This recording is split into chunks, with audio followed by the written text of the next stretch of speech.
Hello everyone, this is a review of my latest Arduino holiday project. We have a very nice necktie here, courtesy of Jerry Garcia, and stuck onto the left and right of the tie are peel and stick RGB addressable LED strips. These strips are wired with a positive data and ground wire on each strip, and they are both soldered and epoxied onto the strip because solder joints to these thick foil end pieces tend to peel off very easily, and you'll need that extra physical support of the epoxy to make this rugged. The wires run up the inside of the tie to an Arduino Pro Mini. In particular, this is a 5-volt board because these LEDs want 5-volt control logic. This particular board does not have a USB built-in programming socket, and it requires a programming adapter in order to connect it to a USB. The USB cable here is really just an old cable. I'm sure everyone has a few cables that have gone bad. Don't throw those away.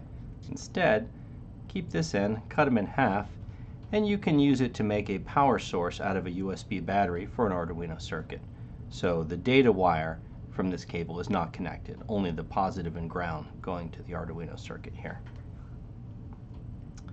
And this is a handy shape and size battery to use for the necktie. It's not too heavy when wearing it. And here we see some of the light up patterns. This is falling icicle. And this is a candy cane pattern of red and white slowly falling down. Each pattern goes for about 15 seconds. And then we have a twinkle pattern in some interesting blues and purples. And then we have a red to green fading pulse.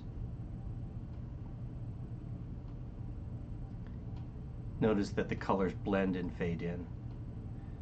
This is a multicolor twinkle pattern. Again, notice that each one fades in and out slowly. LEDs tend to look much better when they're not blinking harsh. This is a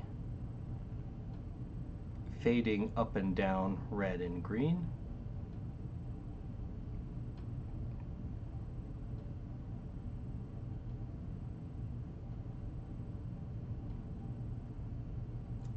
And a white, solid white twinkle pattern.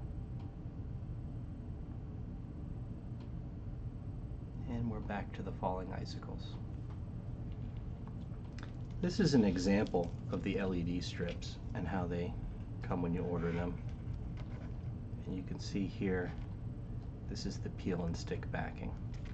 And it does stick very well in the necktie, but I would advise tying your double Windsor knot before you attach the LEDs and then leave the Windsor knot tied. And that's all for now, and we'll go into the program in a little bit more detail in the next video.